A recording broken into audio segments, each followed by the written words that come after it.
Well, thank you very much, and I'd like to ask Caroline, who's become very famous, big star, and she has a person who's a colleague of hers, a friend of hers, and that she has a lot of respect for, who comes from the area and knows exactly what's happening. Caroline, could I ask you to say a few words? Yes, sir. Here we have Haryana, who is from the continent of Africa. She's been a reporter here in the United States for many years, and she has a story to share with the press, with the media, and with these two fantastic leaders who have joined you today. So, Haryana, please. Why don't you come up here and talk so they can see? All right. That'd be great. Thank you very much. Thank you, It's a Mr. great honor. Thank you, Mr. President. So, as Caroline has mentioned, President, first of all, I want to let you know that I'm the only African reporter accredited here at the White House and cover for the entire continent. So, I just arrived from Congo, Democratic Republic of the Congo, yesterday. I went to see firsthand how the people is feeling and the President's message, President Felix Tshisekedi, about this upcoming peace deal. And let me tell you firsthand what I witnessed myself. I spoke with the people on the street. I spoke with youth. They know your name. They know that our president named President Trump is working hard to finally bring peace to the country. I saw hope. They have hope now for a better day in Congo. They see what you're doing as a future, better future for Congo. And I had opportunity to sit down with President Felix Tshisekedi for an interview because I want to understand his mind, what he's thinking, his feeling about everything that your administration is doing. And he told me firsthand that for many years, many American presidents overlooked this conflict. They didn't do nothing. Even myself, I covered President Biden's administration. I pressed many times about this conflict. People are dying in Congo. This country has so much potential, but they need help because this war is destroying the country. Right. They never gave me any answer. And he told me, President Tshisekedi, that you have no idea, he's very thankful for what you're doing, for what your administration is doing. Not only him, the entire Congolese people, they see that finally they will have hope. And President Tshisekedi also mentioned at the end of my interview that when peace finally comes to the Democratic Republic of the Congo, he's thinking to nominate you as a Nobel Prize Peace because he said you deserve, you have been working to bring peace in the world, not only at the Congo, and he's very hopeful to meet you in the future. That's so nice. Boy, that's so beautifully stated. And Caroline said, number one, she did say, and I shouldn't say this because it's politically incorrect, she said, she's beautiful, and you are beautiful. I'm not allowed to say that, that could be the end of my political career, but I'll say it anyway. But you are beautiful, and you're beautiful inside. So I wish I had more reporters like you. You covered Africa for a long time? Yes, for over 10 years. Wow. I covered even your first administration. Yes, I know that. That's great. Well, thank you. That's so nice that you said that. Appreciate it. And I have one more question, Yes. Mr. President. Since we know in July or in the future, both President of Rwanda and the Congo will be coming to the United States. In Africa, President John Lorenzo, the president of Angola, he is also the leader of African Union. Good. He Yes, I worked very hard to bring peace, but unfortunately... Let's get him here. Yes, that's okay? right. Would you invite him for me? Of course. Okay? Of No, course. I know that he works very hard, and he's the head of essentially the union. So the union all over Africa, not the kind of union that we have. This is the union all over Africa, and I'd love to have him, so you'll let him know. Of course, Okay? Mr. President. Thank you very much. Thank you, Good. Mr. Now you go back to where you belong, right? That's great. That's a great job. It's real knowledge and real heart, too. Congratulations. Okay. So we're here today to celebrate a glorious triumph, and that's what it is, for the cause of peace.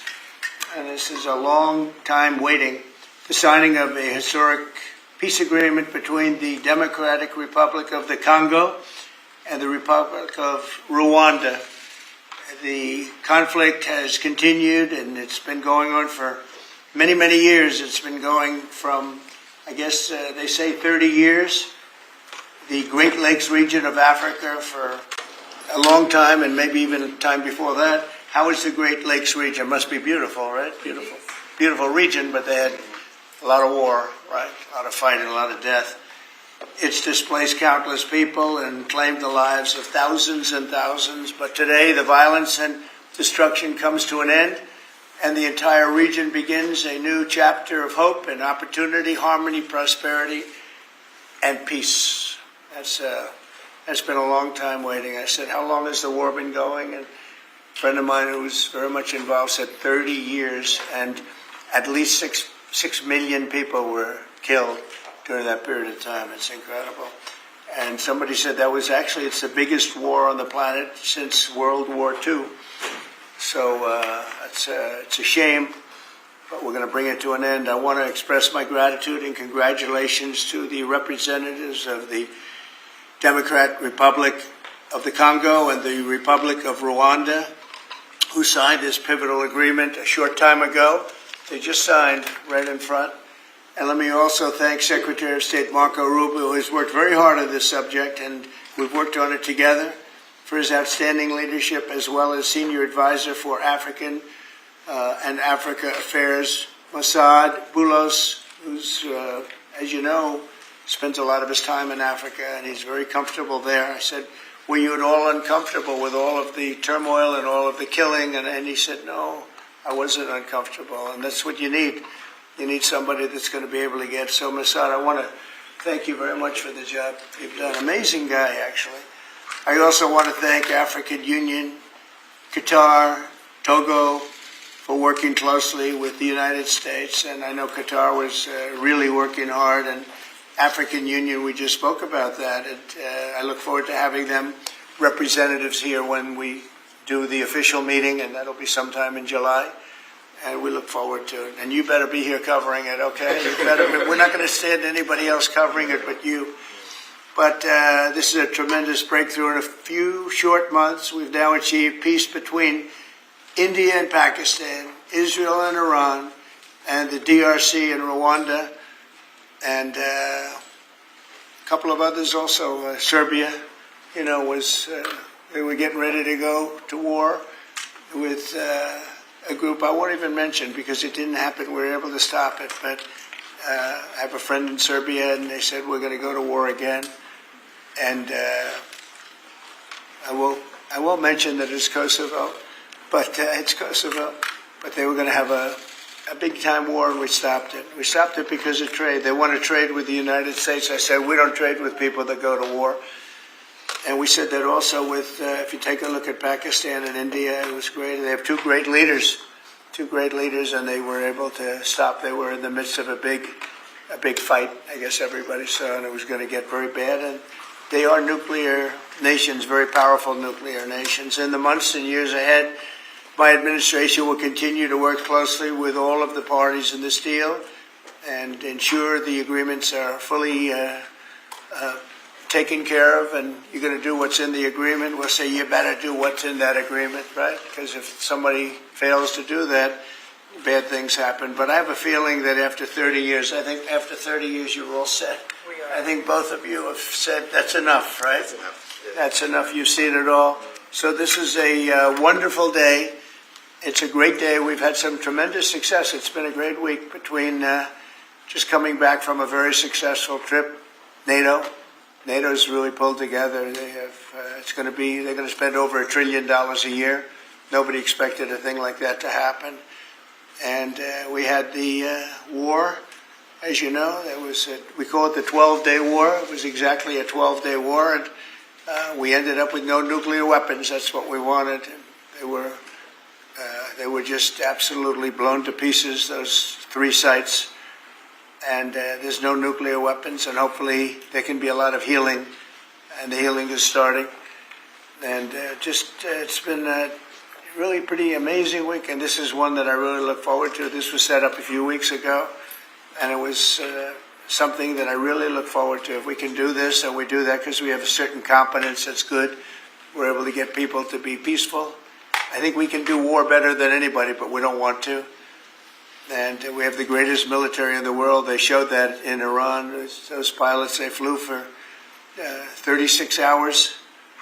And think of that, and they hit their target. The size of this desk, half the size of this desk, from about 52,000 feet in the dark of night with no moon, 0 moon. They wanted it that way. Can you believe it? And they hit, every missile hit exactly half the size of this beautiful Resolute desk. We don't want to talk about it when it comes to rockets hitting it, but half the size of this, and they hit dead center from tremendous heights, going at tremendous speeds.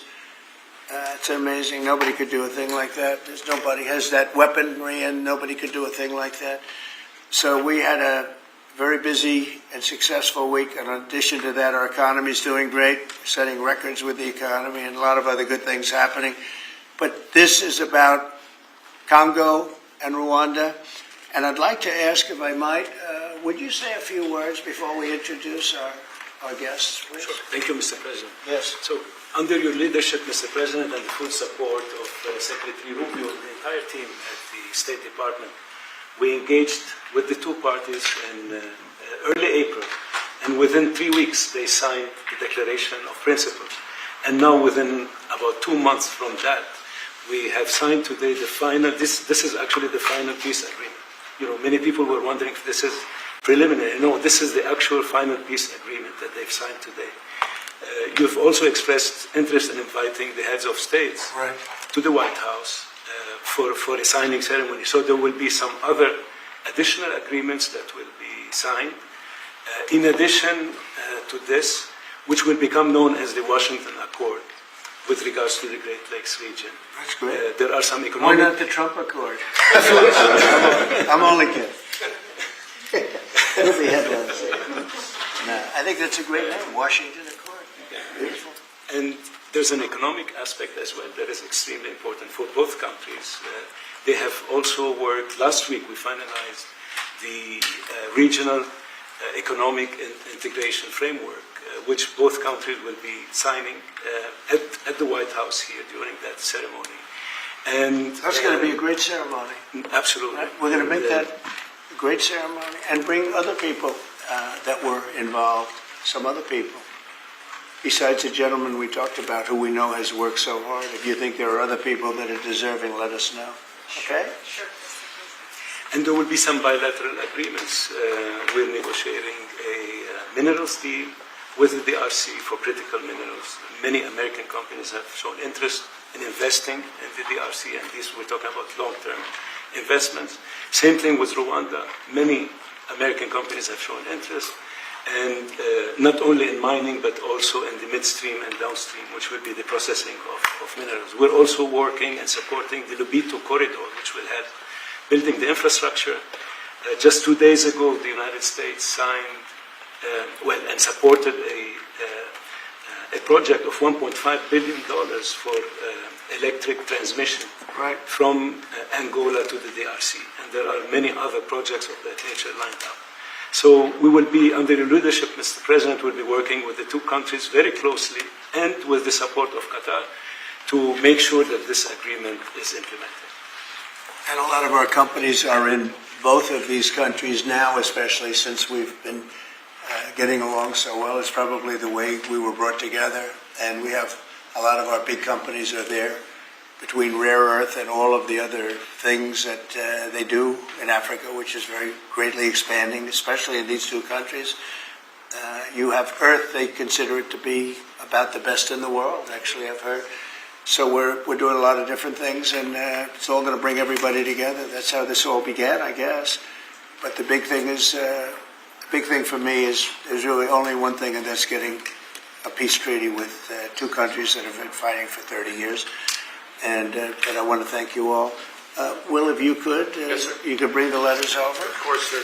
So in front of you, as you said, sir, these are the actual agreements that were signed, respectively, by the foreign ministers of the Democratic Republic of Congo and Rwanda earlier today, witnessed by Secretary Rubio. We've also prepared for you two letters. This is to President Paul Kagame of Rwanda, expressing your appreciation and congratulations for everything that's happened already, and of course inviting him to Washington for, as Dr. Bula said, what we hope will be the Washington Accords, finally setting the terms for peace and prosperity in this region, hopefully for a very long time. That's great. That's beautiful. Very important. We're going to put a picture in there, right? As soon as this is over, they're going to put. We have a fast-moving photographer, Dan. Just going to put a nice picture of us here. Okay, that's for you. And this is a letter to President Chikisade of the Democratic Republic of Congo, again congratulating him on settling this long-running war and inviting him to Washington, D.C. for the final conclusion of the agreement, hopefully soon. That's great.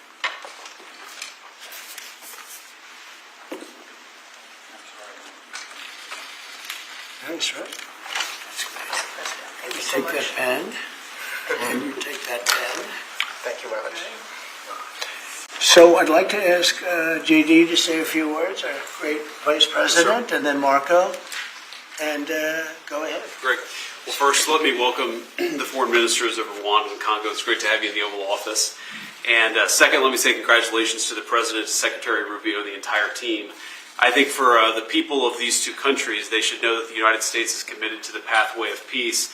But to my fellow Americans, this is really a celebratory moment. This is a big moment for our country because under the President's leadership, we've taken what was 30 years of killing and war, the worst war in terms of death count since World War II, and now we're on a pathway to peace. And so if I think about what I know about these two countries, for 30 years, pretty much the entire time that I can remember these two countries being in the news, much of the story has been about them fighting one another, about them killing one another. And now we can look forward to a future where my children will look at this moment as the beginning of a new story, a story of prosperity and of peace. So thanks to the President, congratulations to the entire team, and to my fellow Americans. We should all be really proud because it's amazing what active presidential leadership can accomplish when it's geared towards peace and prosperity, and that's what we have in the Oval Office right now. So great job, sir.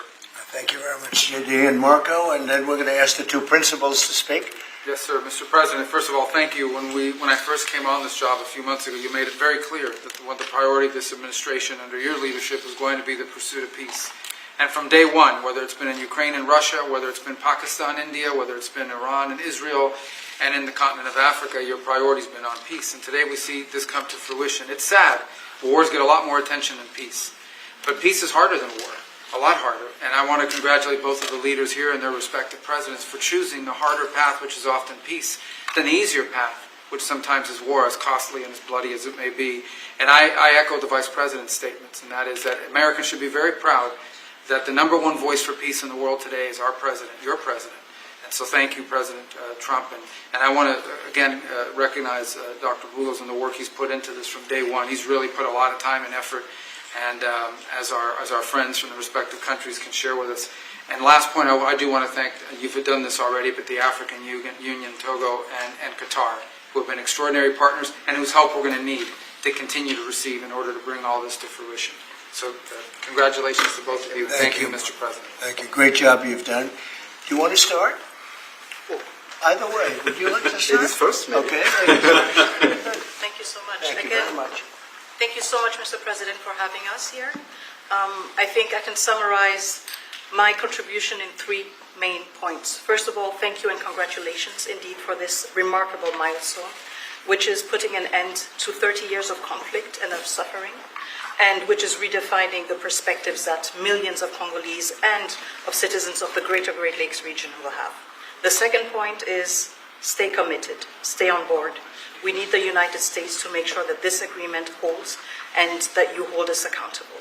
And the third point is, if you stay on board, I think there are so many perspectives that we can transform our partnerships through and that can usher in an era of prosperity, of growth, and of shared bilateral relationships that go well beyond the challenges that we've shared together, and that can at least, or finally, focus on the potential and of the wealth that we can share. So again, our heartfelt gratitude to you on my behalf, but more importantly, on behalf of the people of the Democratic Republic of Congo. Thank you so much. Beautifully spoken, and I look forward to seeing your leader. They will, highly respected person, as you know, highly respected all over the world, but in Africa in particular. So sometime in July we'll do something, big ceremony. We look forward to it. Thank you very much. Please. Thank you very much, Mr. President. This is indeed a historical day because it's the signing of a peace agreement between Congo and Rwanda to end a conflict that has been going on for 30 years. And there has been many mediation, facilitation in the past. But none of them succeeded. And we believe that it's because of your leadership and your steadfast commitment to this process, with also a new approach of economic integration, regional economic integration, which is important to allow Rwanda and DRC working together, because this is a very rich region with cross-border trade, with minerals, with natural wealth. So with the U.S. Standing side by side with Rwanda and DRC, we believe that we will achieve a long-time peace. And we also believe that, as my colleague from DRC stated, it's important for the United States to stay committed, because today we signed, but now we need to implement what we have signed in order to open this new era you were talking about of prosperity, so that we can reap the economic dividend of peace. So for this economic integration framework to be implemented, it's important for the U.S. to accompany the parties to implement what we have signed, because in the past we have signed so many agreements that were not implemented. And we are really, we believe that with your leadership, with the involvement of the United States administration, we will reach that goal. So thank you very much, Mr. President. Well, this will happen, definitely. I can reach over. Do you want to just press them over to me? Let me have them. And I just wanted to give you each. These are your signed agreements. And we'll make sure that you follow through. We'll make sure you follow through. Yeah. We'll make sure that you follow through. Okay, that's for you. And we have one other thing that we're going to give, that we give to special people only. It's a coin. Thank you. And I hope you do that. I'm going to give you a second one for your leader. Oh, thank you very much. These are serious coins. You don't want to lose them. You'll be very. I think that your reporter from Africa should get one. What do you think? Is she around? I think. Yes. Are the reporters okay with it? Brian, yes? Darling, that's for you. Okay. You did a fantastic job. Thank you, And I heard you do a great job covering everything. Thank you. And Mr. President, we actually have the pictures that you took earlier Oh, with let the me see foreign ministers here already. Thank you so much, Mr. President. Thank you. Let me see that. They're in this folder right here, sir. Okay, this one? Yes, sir. Oh, they look better than me. I don't like it. I don't like it. That's beautiful. That's very good. We have a good photographer. Beautiful. That's great. You better, I'll tell you, you better do the job here. We're going to come down. It's beautiful. Thank you very much. So we'll put them in. That's for you. I can do that. That's for you.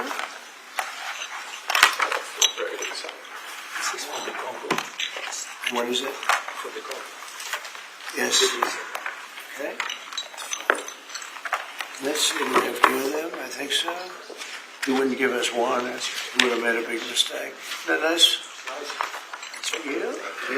That's for you. Thank you, Mr. President. Thank you very much. And you're all set, and this is for you. You're going to get this. Good. Might as well hold it. Thank you so Thank much. you very much. Good luck. Thank you. Do you have any questions? Yes. No, not Canada. This is about Canada. Why not? Why not This Canada, is by the way? about, why? I mean, Because this is about a different subject. but right you're now. ending all. This is right now actually a much more important subject. We just ended a war that was going on for 30 years where 6 million people died. So don't ask me a trade question on Canada. Mr. President, Kara Castanova from Lindell TV. Now that your administration, and congratulations, has secured peace in Africa to a bloody, horrific war that's gone on for decades and no other president could do it, do you think the mainstream media will I finally... love her, I'm telling you. But you're right, no other president could do it. They tried and they didn't even try, I don't think. I actually don't think they tried. Do you think Biden tried? He didn't know he was alive. Do you think the Go mainstream ahead. media will finally give you credit where credit is due? No, the media will never give me credit. But the people give me credit, that's why I'm here. The people didn't give me, that's why we're here in a landslide. We got all 7 states, we won the popular vote. So the media won't give me credit, but the people give me credit. That's more important to me. Mr. President, You're going to go down as a peacemaker. You're also going to go down with the president who had 0 border crossings in May. You secured the border most than anybody has ever done.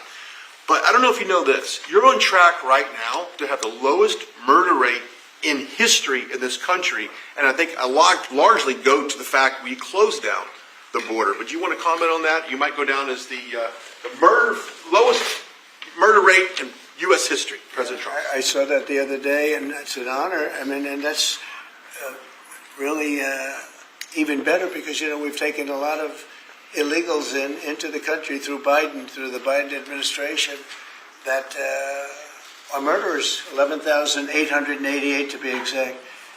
And many of them are now gone. We got rid of them. They're back where they belong. But so it's a great honor. You know, if you took that out, the numbers would be even better. They've created a lot of problems. You truth socialed earlier about getting money to the air traffic controllers and the big, beautiful bill, which hopefully, praise God, we get this thing signed. What does that mean to that industry that have been suffering the last couple of years, probably a decade of being underfunding, and how that changed the safety of air travel? Well, they've underfunded the airports for years, and I started the process of getting it completed in terms of the equipment necessary to land the planes, where the planes, like the helicopter accident with the plane, would have never happened if they had the right modern equipment. It would have been bells and whistles would have been going on all over the place. And I had that all set, but when I wasn't here, they totally dropped it. You had a terrible head of transportation. We have a very good one there, Sean Duffy. But you had Buttigieg, and he didn't know a damn thing. He'd ride to work on his bicycle. He didn't know what the hell was going on. He was terrible. So he totally dropped that. It was a project that should have happened, and I was all set. But we had a very sad experience with the voting, and so we didn't get to do that. But now I'm doing it, and we're going to have a great system. And it's funded partially by the bill. It's the initial funding is by the bill, and then it gets to be funded. The rest of it comes a little bit later as we build it out. But we're going to build out the best in the world. We have the best companies in the world. A couple of countries have very good systems. In fact, I noticed when I was landing, my pilot often would use the system of another country, and I said, "What are you doing that for?" He said, "The United States system is so bad." So we have the best companies that do that in the world bidding. You have Raytheon, you have IBM, you have a lot of different companies bidding, and we'll get the best one, the best system, for the best price. And they're going to go to town and give us a system that will be better than any other system in the world. And you won't have planes bunking into each other at 35,000 feet. On the subject of peace deals, how close are you and your administration to a deal in terms of Gaza ceasefire right now? Often asked, and I think it's close. I just spoke with some of the people involved. It's a terrible situation that's going Gaza. He's asking about, and we think within the next week we're going to get a ceasefire.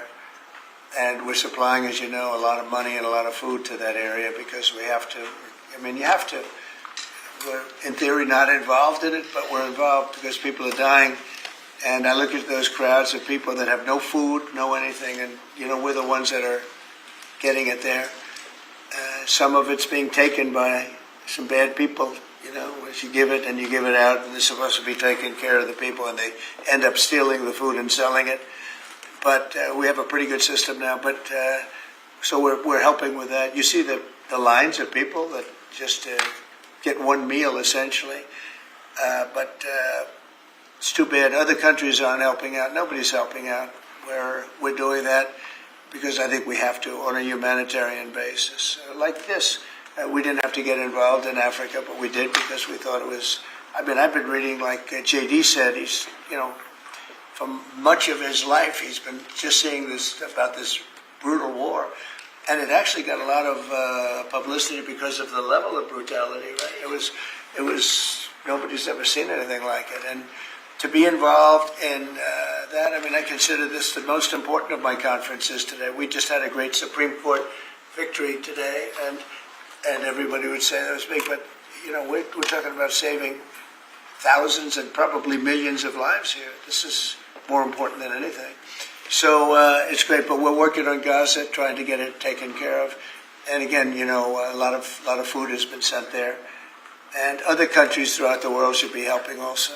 And on another conflict that I know you've been working on, sir, is it true that you have reached out with a letter to North Korea's Kim Jong-un?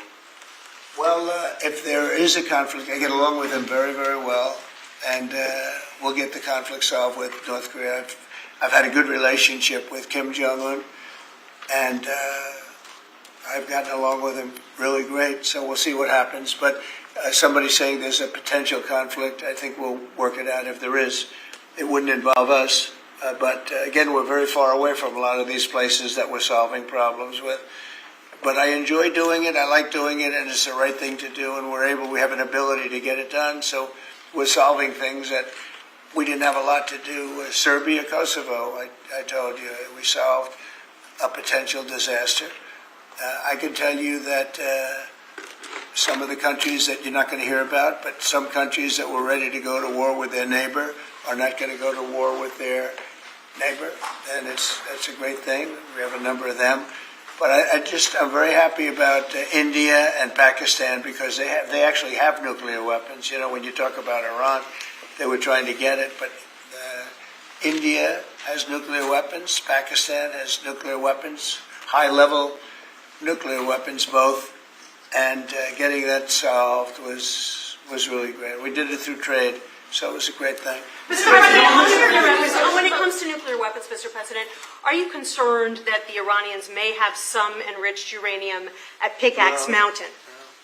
The last thing they're thinking about right now is enriched uranium. They're not thinking about what they want to do is they want to get back to life, and they do want to meet me, and we'll do that quickly. We're going to do it quickly. They said this morning that they don't want to meet with the U.S. Were they telling you something different in private? They may say that to you. Don't you think they want to meet me? Don't you think we have sanctions on there that they can't do anything? Wouldn't you think that they want to meet me? I mean, they're not stupid people, but they went through a lot, and they suffered, and so did Israel. Israel suffered greatly. It was a nasty 12 days, and we'll see what happens. Are you considering sending Patriot missiles to Ukraine? Have you made up your mind about that yet? Mr. President, there are a few unanswered questions that remain in this deal. For example, will Rwandan on this conflict? For example, will Rwandan troops pull back from parts of the DR Congo, and also will the M23 rebel group be allowed to remain in parts of eastern DR Congo? Do you have any answer to those questions? Well, let me ask you that question. You want to answer that one? It sounds like an interesting question for you. Go ahead, please. Thank you very much. In the agreement we signed, we have taken the concept of operation for the neutralization of the FDLR, which is a vicious genocidal movement, and the lifting of Rwandan defensive measures. So this was already signed last year in November, so we will implement it. This concept of operation to do both things, to neutralize this movement, which has been destabilizing Rwanda for many years, and to lift our defensive measures.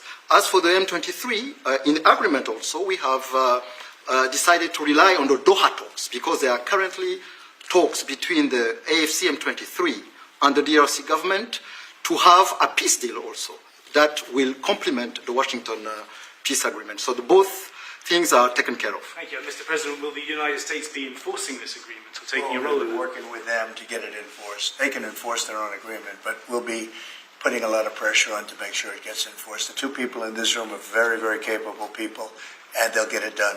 I think they'll get it done. They love their. One thing I learned very quickly is how much you love your country, and you want to get it done. And they know it has to get done, otherwise bad things happen. But I think we're well beyond that.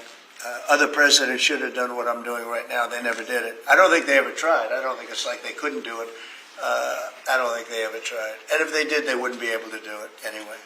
On the President, Yes, thank you. Mr. President, can you share with us what can happen if one of the parts violate this peace agreement? Because we don't want war to come back to DRC. I'd rather not say. I would just say that there are big penalties if they violate, and they're not going to. I don't think they will violate. I think they mean it, but we have very severe penalties, financial and otherwise.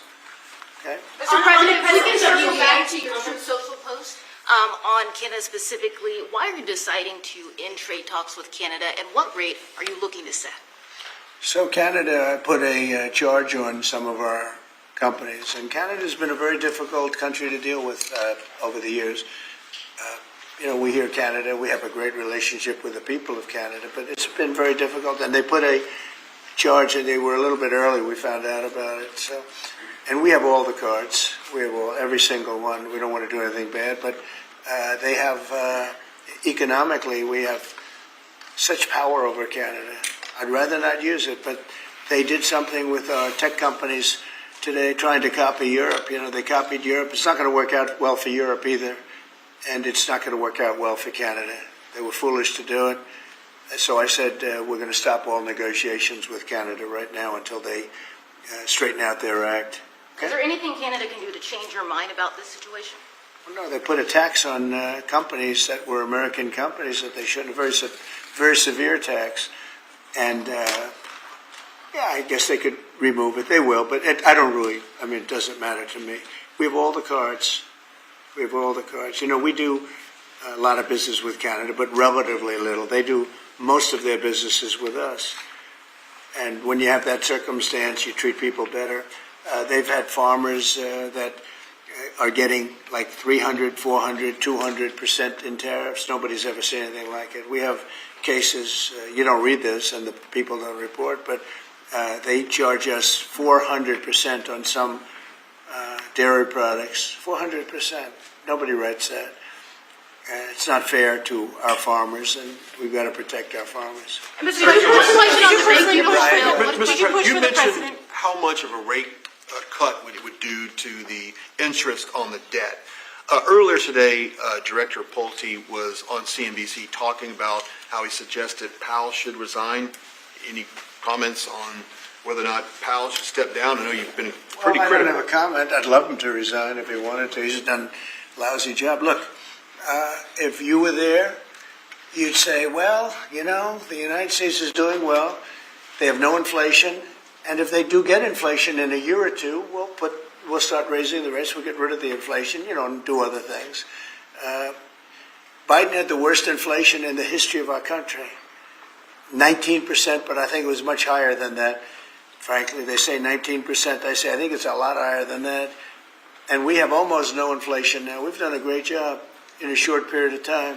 Energy prices are way down. Gasoline now is down to close to $2 in a lot of places. A couple of places I see it even broke. It's like $1.98 a gallon. We've done a great job on inflation and honestly, pretty much everything else. I think it's very sad the way people act. You know, you have a guy in there that with the stroke of a pen could lower interest rates and save us hundreds of billions of dollars a year. But he's a stupid person. You know, it's very interesting. I'm not sure if he doesn't understand it, because he should be able to understand it. It's sort of 101 economics, but I'm not sure of that. But think of it, with the stroke of a pen, he talks about costs. We can save $600 billion, maybe even, these are nice numbers for you, right? $900 billion, $950 billion by lowering interest rates. And it's really just more of a paper movement. It's not like you're not cutting anything, you're not cutting jobs. It's just interest rates. And we're number 40 or 44, number 45. Some places that you wouldn't believe that, you know, I don't want to be disparaging, but they pay a lower interest rate than the United States of America. And without us, everything blows up. You know, we sort of control the world in that sense. But we have a guy that's just a stubborn mule and a stupid person that is making a big mistake. He's making a mistake. And it lasts for years, because when you do the debt. Now, I've instructed my people not to do any debt beyond 9 months or so. Get this guy out. And whoever is in there will lower rates. If I think somebody's going to keep the rates where they are or whatever, I'm not going to put them in. I'm going to put somebody that wants to cut rates. There are a lot of them out there. And I said this morning, a lot of the business shows today were saying, you know, Trump is right. He should be cutting rates. Think of it. We have a great country. We're making a lot of money. We're taking in billions of dollars in tariffs. We have $15 trillion of money that wants to be invested here, which is a record. In 2 months, it breaks any record that we've ever had for a whole year, and not even close. 15 trillion, and it's going to be much higher than that. That's after essentially 2 months, because, you know, we've been doing it for about 2 months, 2.5 months. $15 trillion breaks every record in the book. There's never been anything like this. We have factories moving in. We have car plants moving in. We have everyone wants to be part of the United States. And as I told you, and I say it to everybody, when I was in the Middle East, the King of Saudi Arabia and Qatar and UAE, all great leaders. They have all great leaders. All three of them said, you got the hottest country in the world, and you did it in, at that time I was there for 4 months, because we got back a little while ago. But everybody says it, not only them. We have the hottest country in the world right now. The only thing is we have a Fed chairman that is, he doesn't get it. And you could have substantially low. Like if we cut him 2 points, would save more than 600, think of it, more than $600 billion just because you cut. But you can't go out to the market and say, well, we have a guy that's got us at 4% or 4.5% and we want to pay 2% or 1%. I think we should be paying 1% right now. And we're paying more because we have a guy who's, suffers from, I think, Trump derangement syndrome, if you want to know the truth. But he's not good for our country. Did you push for the president? The president of UVA. No, Did you push for the president? Not you. A related question on banking. There have been reports, Mr. President, that your administration is considering issuing an executive order about debanking, which is the practice of banks denying services based on people's political beliefs or industries such as crypto, people involved in that. Would you be open or interested to sign such an executive order targeting debanking, and what might that look like? Well, I think the debankers, I think that banks, I can tell you because I've been a victim myself, because of my politics, that big banks were very nasty to us. And I actually think it was Biden's people that told them to be, because the one group of people the banks are afraid of are the regulators. They are petrified of the regulators. And I've seen the biggest banker. I can tell you, you see him on television all the time. If a regulator walked into the room, he gets all nervous and crazy. They're afraid of the regulators. And if the Biden people order the banks to be virtually closed, they can do anything they want. The regulators control the banks. It's not the president of the bank. The president of the bank is far less important to a bank than a regulator. And a regulator can put that bank out of business, just like bad prosecutors are very dangerous. We had a couple. I had deranged Jack Smith and some others. And we kicked their ass. But it was, it's a tough kind of a situation.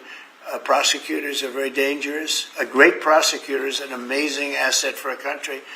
But a corrupt prosecutor, a bad prosecutor is very bad. Well, the regulators are the same thing. And when they tell the regulator to go and make life impossible for big banks or little banks, they really control it. So there is a lot of debanking, and they call it debanking, call it a lot of different names. Essentially, they make it impossible to do business. And those people are very bad and very dangerous, and they shouldn't be doing it. Mr. President, could you please explain how taxes would go up by 68% if the bill isn't passed? Where does that number come from? Well, it comes from the fact that you have automatically the Trump cuts, which were the biggest cuts that we've ever had. Now, these cuts are even bigger.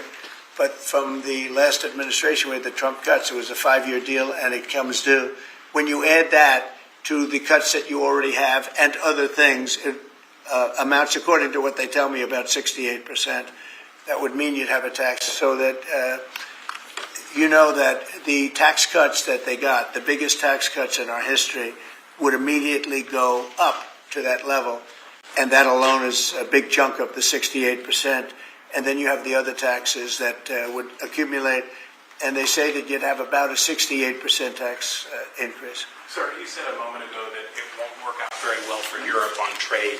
Does that mean you want to cut off those negotiations as well and just tell them what they should be paying? They've been very tough. The European Union was formed in order to take advantage of the United States on trade. That was why they were formed. And they're nasty. They're very nasty.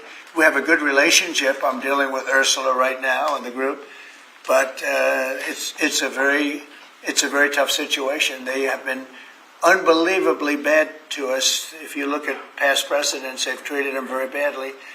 They're being very nice to me because I get it. I know the system, and we have the cards. We have the cards far more than they do, and they have not treated us well, and they're coming to us right now. I said I was going to put on a 50% tariff. As soon as I said that, I put it out on Truth.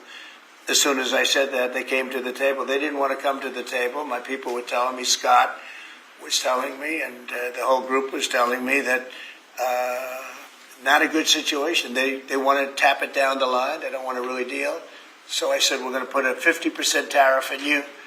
And Howard, as you know, was very much involved, Lutnick, Commerce, and he said they don't want to talk. As soon as I put that on, I was getting calls from them like, can we meet tomorrow? And the problem is they have a lot of very unfair taxes. They have a lot of taxes that you wouldn't put on, and they sue all our companies. They're constantly suing Apple and Google and all of these companies, and getting in front of judges that essentially almost work for them. I guess they do work for them. They're European Union judges. And they're getting these crazy rewards. Apple was fined $17 billion, and others are being fined tremendous numbers of dollars. They're nasty people. And I don't want them affecting U.S. companies. I don't want that. If anybody's going to affect a U.S. company, I want it to be us. And if they're going to have to pay a penalty or a fine, let it be to us. So they've done this for a long time, for years, but they're very nasty. The European Union is very nasty, there's no question, but they'll learn not to be so nasty very soon. They know that. They know it's coming. Vladimir Putin reached out to you to help you with the Iran crisis. Well, he made some nice statements today. Did you see the statement? I saw the statement. Very nice. Vladimir Putin made some very nice statements today. Look, he respects our country again. He didn't respect it a year ago, I can tell you right now. But Putin respects our country. And President Xi of China respects our country. And Kim Jong-un they respect our country again. We were not a country that was respected just a year ago. We had a president that was incompetent. We had bad people circulating around this desk, this beautiful, resolute desk. They had, I guess, evil intentions. You couldn't be that stupid. I mean, they had evil intentions. But the world respects our country again. Thank you very much, everybody. Thank you, Press. Thank you, Press. Thanks, guys. Thanks, everybody. Thank you. Thanks, guys. Let's go. Thank you, guys.